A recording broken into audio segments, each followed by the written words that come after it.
예, 이사야 49장입니다. 이사야 49장은 보통 이제 제목을 붙이기를 종의 노래라고 말을 하고 있습니다. 오늘 49장을 보면은 이제 하나님께서 어떻게 이 종들을 부르고 어떻게 준비하고 이 종들을 어떻게 사용하며 또 이 종들이 하는 사역의 목적이 무엇인지 그거에 관하여서 얘기를 해주고 있습니다. 물론 여기서 이 종은 그럼 구체적으로 죄송합니다. 구체적으로 누구냐 하면은 이게 한 사람이 될 수도 있고 때로는 이게 한 그룹 단체가 될 수 있고 또 때로는 이스라엘 국가 공동체가 될 수 있습니다. 그래서 이 종의 실체를 정확히 밝히기는 사실은 마땅치 않습니다. 그러나 제일 중요한 것은 이 종을 역사적으로 누군가 그걸 밝히기보다 하나님께서 우리를 나를 종으로 삼으셔서 주님의 일을 할 때 각자의 직분에 맞게 사용하신다. 그걸 생각하고 보면은 훨씬 더 이 말씀에 의미가 살아납니다. 그러니까 여기서 이 종은 내 말고 다른 사람 누구 그렇게 보지 마시고 여기서 종이라 그러면은 하나님께서 나를 부르시는구나라고 생각하면은 훨씬 더 본문 내용을 더 정확히 이해할 수가 있을 겁니다. 자, 1절 보겠습니다. 섬들아 내게 들으라, 먼 곳 백성들아 귀를 기울이라. 이 말은 진짜 세상에 있는 어떤 이 섬들이 이 섬들이 하는 말을 듣지는 못하잖아요. 그러나 의인화해서 섬들아 먼 곳에 있는 백성들아, 이 말은 하나님께서 창조하신 모든 사람들 민족들 다 말하는 거죠. 귀를 기울이라. 여호와께서 태에서부터 나를 부르셨고 내 어머니의 복중에서부터 내 이름을 기억하셨으며. 자, 하나님께서 우리 시편에도 보면은 하나님께서 나를 태중에서 이미 나를 조작하셨다. 조작이라는 것은 뒤에서 은밀히 이렇게 하는 나쁜 의미가 아니고 나를 만드셨다. 그러니까 우리가 생명이 잉태되는 순간부터 잉태되기 전부터 하나님께서 관여하셨다는 거 말입니다. 그래서 우리가 잉태되는 순간부터 하나님께서는 이미 종으로 사용하시려고 작정해 놓으셨다는 것입니다. 어머니의 태에서부터.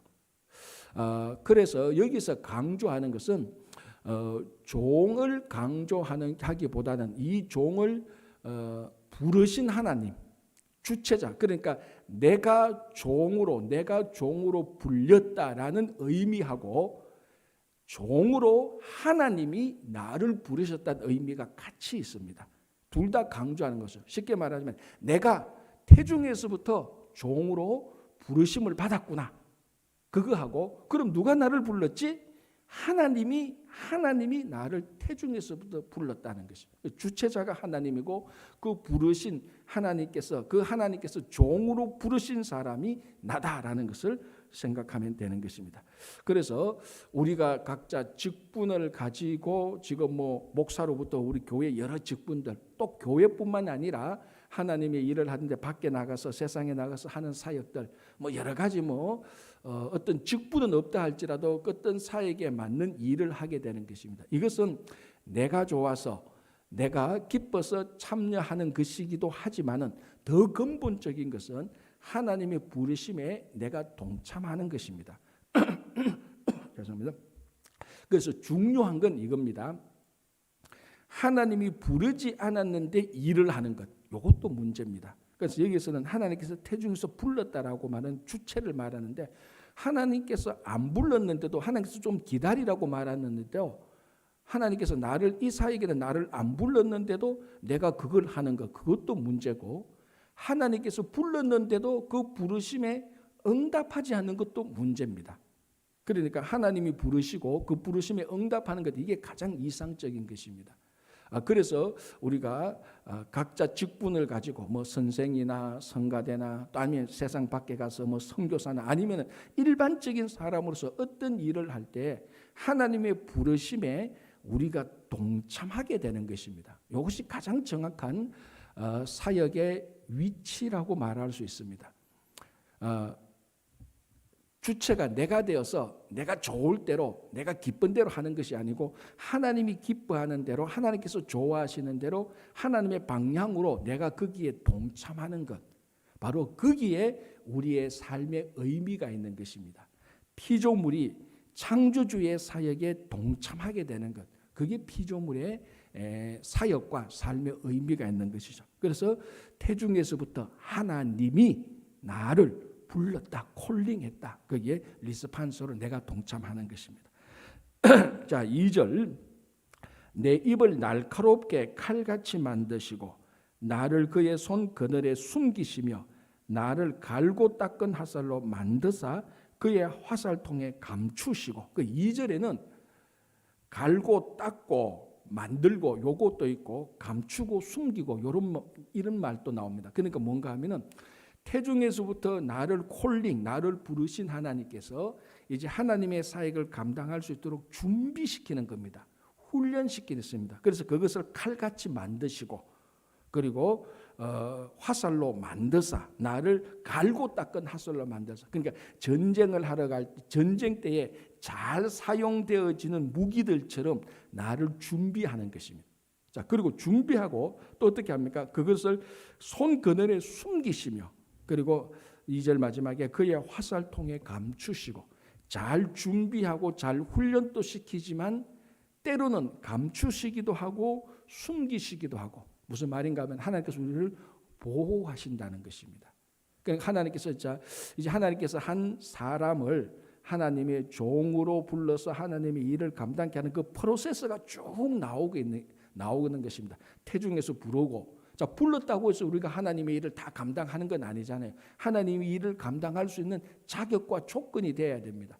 그래서 훈련받아야 되고 준비가 되어야 되는 것입니다. 그래서 날카롭게 전쟁할 때는 날카로운 무기가 되는 것처럼 또 우리가 다 성숙하기 전에 준비가 다 되기 전에 어려움과 시련을 많이 당하게 됩니다. 마치 어린 사자가 왕이 될 때 그 준비 과정에서 다른 날짐승들이 어린 사자가 자라가는 데 있어서 막 공격하고 막 이렇게 위협을 가할 때 왕 사자가 어린 사자를 보호하는 것처럼. 그래서 때로는 바위 틈에 숨기고 그래도 하나님의 요새에 들어오게 하시고 여러 가지 이런 보호를 해주신다는 것입니다. 그러나 부르신 하나님께서 훈련시키시고 또 우리가 어렵고 시련을 당할 때 하나님께서 보호해 주신다. 이런 것도 말하고 있습니다. 자, 예를 들자면은 우리 엘리야 선지자를 보십시오. 엘리야 선지자는 선지자 중에 선지자였습니다. 아무리 선지자 중에 선지자라 할지라도 시련을 당하고 어려움을 당합니다. 하나님의 일을 이 땅에서 완성하기 이전에 여러 가지 어려움을 당하게 되죠. 그때 하나님께서 엘리야 선지자를 그 기근이 임했을 때, 흉년이 들었을 때 그릿 시냇가로 인도하게 하시고 거기서 까마귀를 통하여서 우리 엘리야 선지자에게 먹게 하시고 또 그 그릿 시냇가에서 보호하셨다가 또는 사르밧 과부에게로 또 옮기게 하셔서 또 거기에서 또 공개를 받게 해서 또 보호하게 하시고 뭐 이런 일들 하나님께서 다윗을 보호하시는 것을 보십시오. 철두철미하게 10년 동안에 그러니까 10년 동안의 이 광야 생활, 다윗의 10년 동안의 광야 생활은 준비와 보호라는 이 의미가 완벽하게 맞아떨어지는 겁니다. 하나님께서 다윗을 왕으로 쓰시기 위하여서 사울로부터 10년 이상을 광야에서 철두철미하게 훈련을 시킵니다. 그의 말과 성품과 인격과 태도로 왕이 될 수 있는 그런 것을 다 훈련시키고 이렇게 훈련받는 과정 동안에 얼마나 많은 대적들이 공격합니까? 사울이 공격하고 뭐 다른 사람들이 그 다윗을 신고하고 배반하고 그런 과정 가운데서도 하나님께서 잘 보호하시고 왕이 되어서 하나님의 나라의 일을 끝까지 자기 삶에 있어서 자기 주어진 삶에 있어서 그 사역을 완성하기까지 엄청난 대적들이 덤벼들었습니다. 심지어는 자기 몸에서 난 아들조차도 반역을 하고 그렇게 했잖아요. 압살롬, 아도니아 막 반역을 했는 그런 가정 가운데서도 하나님께서 다 보호하셨습니다. 자, 이런 보호에 대해서 14절, 16절 한번 보시기 바랍니다. 하나님께서 이렇게 말씀하십니다. 하나님께서 어떻게 보호하시는가? 제가 한번 읽어볼게요. 14절에서 16절. 오직 시온이 이르기를 여호와께서 나를 버리시며 주께서 나를 잊으셨다 하였거니와. 왜 이게 하나님의 보호가 딱 들어오기 전까지 어려움을 당하니까 하나님께서 나를 버렸다. 내가 이런 어려움을 겪고 있는데 하나님은 뭐 하시나? 나를 잊으셨구나. 이렇게 말하지만 15절 여인이 어찌 그 젖먹는 자식을 잊겠으며 자기 태에서 난 아들을 긍휼히 여기지 않겠느냐. 하나님이 나를 잊었다 그러면은 야 어머니가 어떻게 자식을 잊겠느냐, 잊지 않았다 그렇게 말합니다. 그러기 놓고 15절 중간에 그들은 혹시 어머니 말이죠. 어머니들은 혹시 잊을지라도 나는 너를 잊지 아니할 것이라. 가끔 아주 가끔 자기 자식을 버리거나 자기 자식을 잊어버리는 부모들이 있습니다. 어머니들이 있습니다. 진짜 아주 가끔이죠. 우리가 언론을 통하여서 비정한 어머니 뭐 이런 사건들을 보게 됩니다. 어떤 연유든지 어머니가 자기 자식을 버리지 않고 잊지는 않지만 이것이 대원칙인데 사람이 사는 데 있어서 항상 예외가 있지 않습니까? 그 예외적으로 잊어버리고 버리는 어머니가 있다 하더라도 하나님은 나를 잊지 않으실 것이라는 것입니다. 그러니까 하나님께서 어머니의 실수조차도 하나님은 하지 않는다는 겁니다. 완벽하게 우리를 기억하고 있고 완벽하게 우리를 버리지 않는다는 겁니다. 그게 어째서 가능한가? 그래서 16절 보시기 바랍니다. 내가 너를 손바닥에 새겼고, 하나님이 나를 손바닥에 새겼고, 왜? 잊지 않으려고. 지금 여기서 문제가 뭡니까? 하나님이 나를 잊어버리셨구나. 이 지구상에 사람이 너무 많으니까 목자가 다스리는 이 양이 너무 많으니까 나 하나쯤 잊어버렸구나. 그래서 나를 버렸구나. 여기 지금 키포인트인데 하나님께서 나를 잊지 않으시려고 손바닥에 나를 새겼다라고 말합니다. 자, 우리도 그렇잖아요. 이 표현이 참 우리 한국적인 정서하고 굉장히 맞아요. 제가 몇 번 말씀드렸지만 저도 이거 꼭 기억해야 된다면 당장 펜을 꺼내가지고 그것도 유성펜 뭡니까? 기름이 있는 펜, 볼펜이죠, 볼펜. 그걸로 손바닥에 적어 놓으면 잊어버릴 데가 없습니다. 언젠가는 반드시 보기도 하루에도 몇 번씩 보죠. 그런데 이게 유성펜이라고 할지라도 어떻게 하다 보면 비누로 하다 보면 사라지고 지워집니다. 그것조차 안 하려고 하나님께서 뭐라고 말합니까? 손바닥에 새겼고인데 이 새겼고의 한국말을 더 자세히 표현하면 조각하였고입니다. 조각하였고. 그러니까 하나님이 나를 잊지 않으시려고 하나님의 손에 조각을 해놓았습니다. 이게 사라지겠습니까? 안 사라지죠. 그러니까 어머니가 아주 가끔 어머니가 자녀를 잊어버려서 버리는 경우가 있지만 하나님은 손바닥에 내 이름을 조각해 놓았다는 것입니다. 잊어버릴 리가 없죠. 그렇게 해서 하나님께서 나를 보살피는 것입니다. 자, 이 말이 이런 약속의 말이 오늘날 특별히 2020년 코로나 팬데믹을 당할 때는 우리들에게 큰 위로가 되고 때로는 우리가 이런 의심을 지난 몇 개월 동안 했을 겁니다. 자, 가장 쉽게 말하면 코로나 팬데믹이 덮치면서 식당이 문을 닫고 교회도 10명 이하 예배를 드리니 많이 하면서 어떤 데는 언론을 보니까 교회 안에 들어오는 사람 경찰이 잡아가 티켓도 줬다는 그런 소리도 들리면서 이게 한 달, 두 달 교회가 클로즈되고 부활절도 넘어가도 더 심해질 때는 이런 생각이 들더라고. 야, 이래가지고 교회가 영영이 문 닫지 않나? 하나님의 교회가 문을 닫은 적이 있었나? 자, 지난 2000년 동안 하나님의 교회가 문 닫은 적이 없었어요. 어떤 핍박이 와도 우리가 잘 알듯이 초대교회 때는 땅속에 들어가서라도 예배를 드렸더라고.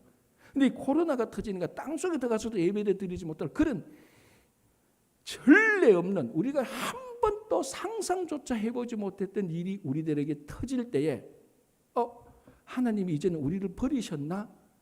보호하는 걸 잊어버리셨나? 나 하나쯤은 이제 기억 안 하게 되셨나? 그런 의심이 한두 번씩 들 때가 있었습니다. 그런데도 오늘 본문을 말하면 그렇지 않다. 잊어버리지 않다. 야, 어떻게 손바닥이 조각해 놓은 것을 잊어버리겠느냐? 그래서 하나님의 때를 좀 기다려보라. 하나님께서 이 코로나 팬데믹을 주신 반드시 목적이 있을 것이다. 그걸 빨리 깨우치고 그 목적에 부합하는 삶을 사는 것이 훨씬 더 중요한 것이지 이거 지겹고 힘드니까 무조건 빨리 보내자. 그게 목적이 아니었다라는 것들을 많은 사람이 고백하는 거죠. 그래서 하나님께서는 어떤 상황에서도 하나님의 손에 조각해 놓은 우리들을 잊어버리지 않는다면 끝까지 보호하신다는 것을 말하고 있습니다. 자, 그러면 하나님께서 이렇게 우리를 부르고 준비하고 보호하신 목적이 있을 것 아닙니까? 물론 하나님의 근본적인 사랑에서 하나님께서 우리를 기뻐하고 즐거워하시기 때문에 그렇게 하실 수 있다라고 말하는 것도 맞습니다만은 자, 3절 한번 보시기 바랍니다. 이렇게 되어 있습니다. 내게 이르시되 너는 나의 종이요 내 영광을 너의 속에 나타낼 이스라엘이라 하셨느니라. 종인데 이 종의 목적이 여기 나와 있죠. 하나님의 영광을 내 속에 나타내었다. 내 속에 나타난 이 영광을 이제 세상에 비추는 겁니다. 자, 다시 한번 6절을 보시기 바랍니다. 6절 이렇게 되어 있습니다. 그가 이르시되 너가 나의 종이 되어 야곱의 지파들을 일으키며 이스라엘 중에 보존된 자를 돌아오게 할 것은 매우 쉬운 일이라. 자, 이게 뭡니까? 하나님의 종이 되어서 야곱의 지파들을 일으키며 이스라엘 중에 보존된 자를 돌아오게 할 것은 쉽다. 이것도 사역이지만 이것은 상대적으로 쉽다. 그러나 진짜 중요한 사역은 그 다음에 나옵니다. 내가 또 너를 이방의 빛으로 삼아 나의 구원을 베풀어서 땅끝까지 이르게 하리라. 이게 하나님께서 종을 부르신 궁극적인 목적입니다. 그래서 이 종이 이사야 선지자가 될 수도 있고 우리가 앞에서 계속 언급했던 바사왕 고레스가 될 수도 있고 아니면은 공동체로서 이스라엘 국가 공동체가 될 수 있고 그 실체야 개인을 누구를 지명하든지 어떤 국가를 지명하든지 어떤 교회를 지명하든지 그것은 두 번째로 중요한 겁니다. 첫 번째 종이 해야 될 일은 뭡니까? 이방의 빛이 되어야 된다는 겁니다. 근데 이것이 이 이방의 빛이 신약 성경에 나온 말이 아니고 구약 성경에 나온 말입니다. 여기서 종, 특별히 우리가 만약 이 종을 이스라엘 국가라고 한번 생각해 보십시오. 이는 엄청난 국가적인 사명을 주는 겁니다. 그래서 여기서 이 종이라고 말을 할 때 이스라엘 국가 공동체를 절대로 빼지 않습니다. 이거는 아니야라고 말하는 어떤 연구자나 주석가도 없습니다. 이 종이라고 말할 때 우리가 이 종도 될 수 있고 저 종도 될 수 있고 여러 가지 종이 될 수도 있다고 말할 때는 반드시 이스라엘을 말하고 있습니다.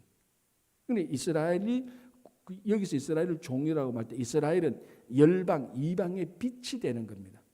그래서 여기 빛이 비추니까 어둠에 있던 이방 사람들, 열방 사람들 빛으로 다 모여들게 되는 거죠. 계속해서 이사야 처음부터 했던 말이 여기서 중요하게 나옵니다. 그래서 이것을 우리가 구심점, 이스라엘이 전 세계의 구심점이 된다. 그래서 열방에 흩어진 모든 사람들이 구심점으로 모이게 된다. 그럼 구심점이 되려고 하면은 구심점이 힘을 발휘하려면 여기가 무언가 일이 있어야 됩니다. 그게 뭡니까? 빛을 발휘하라는 겁니다. 이스라엘이 이방의 빛을 발휘하게 될 때 사람들이 그걸 보고 오는 거죠. 그럼 빛을 발휘하는 게 뭡니까? 횃불 들고 막 이렇게 하는 겁니까? 예루살렘 성을 가장 멋지게 건축하는 겁니까? 그게 아니죠. 하나님의 말씀에 따라서 그대로 살아가는 겁니다. 그 모든 열방들은 자기들이 믿고 있는 신들에 따라서 우상을 섬기고 그렇게 살아가지만은 여러 종류의 신들을 섬기지만은 구약에서 이스라엘만은 유일하신 하나님 딱 한 분 신을 섬기는 겁니다. 그러니까 여러분 이게 논리적으로도 다신론자가 유일신을 섬기는 사람들을 볼 때 굉장히 어리석게 보여요. 그렇잖아요. 나는 섬기는 신이 100개인데 저는 섬기는 신이 하나밖에 안 돼. 싸워도 100대 1, 복을 받아도 100대 1. 그 논리적으로 볼 때 이게 유일신을 섬기는 이스라엘 백성들은 굉장히 어리석어 보입니다. 그렇잖아요. 그런데 전혀 어리석은 게 아니고 요 하나를 섬기는 이스라엘이 섬기는 한 신을 섬기는데 여호와는 요 신만 진짜일 때 나머지 100명의 신들은 아무 의미가 없죠. 쉽게 말하면 다이아몬드하고 똑같습니다. 가짜 100개, 1000개, 10,000개 가지고 있으면 뭐합니까? 진짜 하나 가지고 있어야 되죠. 진짜 가지고 있는 진짜 다이아몬드를 가지고 있는 사람은 하나를 가지고 있어도 어깨가 펴지죠. 이러니까 실감이 안 나는데 가방 보십시오. 명품 가방 전부 다 짝퉁 들고 있는 사람은요 뭔가 모르게 움츠려요. 가방을 2개 쓸고 나오는데 전부 다 짝퉁이야. 근데 하나를 들고 나오도 그게 진짜 오리지널 장인이 만든 가방이면 하나를 들고 나고도 빛이 납니다. 똑같아. 한 신을 섬겨도 진짜 신을 섬기면은 빛이 나는 거죠.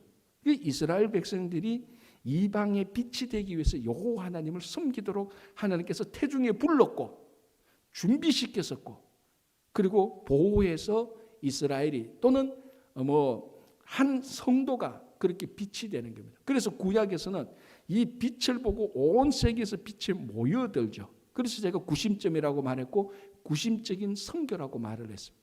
그래서 이스라엘 백성들은 여기에서 이 의미를 잘 발견하고 이방의 빛이 되어야 되는 삶을 살아야 됨에도 불구하고 자기들의 목적보다는 자기들의 특권에 더 관심을 맞추어 버렸습니다. 그래서 예루살렘, 이곳이 하나님께서 우리들에게 주신 우주의 중심이다. 그래서 예루살렘만 있으면 자기들은 망하지 않을 거라고 생각하고 하나님의 말씀에 순종하는 가장 본질적인 것을 놓치기 시작할 때 바벨론으로 포로 잡혀가는 것입니다. 그래서 여기서 이방의 빛이 되는 것. 그러면 어떻게 하는 것이 이방의 빛이 되냐? 햇불 많이 달아놓고 그렇게 하냐? 전기 많이 끌어들이고 빛을 밝히면 되냐? 그게 아니고 뭡니까? 나의 구원을 베풀어서 땅끝까지 이르게 하는. 그러니까 넓게 말하면 빛이 되는 삶은 구원의 삶을 사는 겁니다. 내가 무엇을 하든지 내 삶과 말과 내 행동은 모든 것이 구원의 초점이 맞춰져가 있습니다. 그래서 쉽게는 내 말로 복음을 전하는 것이고, 그리고 때로는 말로 복음을 전하지 못할 그런 행편이면 삶 자체가 세상과 구별된 삶, 그리고 삶 자체가 구원의 삶을 사는 겁니다. 어떤 일을 하든지 사람을 살려두고 세워주고 하는 그 구원의 삶, 그리고 복음을 또 행편이 되면 복음을 말로 전하고, 그때 빛이 되는 것이죠. 그렇게 하기 위해서 종을 태중에서부터 하나님께서 콜링하시고 정하고 준비시키시고 부르는 겁니다. 그렇죠? 자, 그러면 그 결과를 한번 볼까요? 13절 한번 볼게요. 이렇게 이방의 빛이 되고, 11절 12절 한번 볼게요. 참 재밌는 표현이 있는데, 이 이방의 빛이 되는 이스라엘 또는 어떤 종에게 모여드는 상황을 한번 보십시오. 12절 13절. 내가 나의 모든 산을 길로 삼고 나의 대로를 도두리니 어떤 사람은 먼 곳에서, 어떤 사람은 북쪽과 서쪽에서, 어떤 사람은 시님 땅에서 오리라. 그러니까 하나님께서 이방의 빛이 되는 그 종에게 오는 길들을 하나님께서 다 평탄케 해놓습니다. 산들을, 모든 산을 길로 삼고 대로를 도두어서 잘 올 수 있도록. 그리고 어디서부터 옵니까? 동서남북, 우리 말하면 원근 각지에서 다 모여들게 되는, 이게 원래 하나님께서 이스라엘을 선택하시고 부르신 목적입니다. 그런데 이게 때로는 이루어졌다가 때로는 이루어지지 않았다가, 그러다가 결국 하나님께서 이스라엘 민족을 통하여서 구원을 얻는 것은 하나님께서 포기하셨습니다. 그래서 어떻게 하셨습니까? 예수 그리스도를 이 땅에 보내신 것입니다. 예수 그리스도. 그런데 요까지만 지금 유대인들은 기억하고 있습니다. 아직 예수 그리스도를 보내셨다는 것을 유대인들은 인정하지 않죠. 예수를 보내셨다는 것은 인정하죠. 선지자 중에 하나로. 그러나 예수를 그리스도로, 유일한 그리스도로 보냈다는 것은 유대인들이 여전히 인정하지 않습니다. 그게 지금 이제 신약에 나타난 예수님을 정말 이방의 빛의 완성자로 보느냐 안 보느냐가 유대교하고 차이점이죠. 이 이방의 빛의 완성자는 결국 예수 그리스도에서 그대로 이루어지는 겁니다. 구원을 완성, 예수님의 삶 속에서 구원의 완성이 시작되기 시작했습니다. 이제 그 삶을 그대로 전수받아서 살아가는 게 오늘날 교회와 성도의 삶입니다. 그래서 우리가 이제는 이방의 빛이 되어야 되는 겁니다.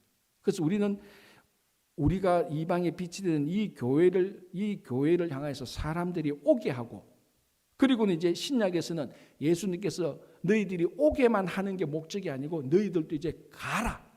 그리고 오게 하고 동시에 또 가는 것입니다.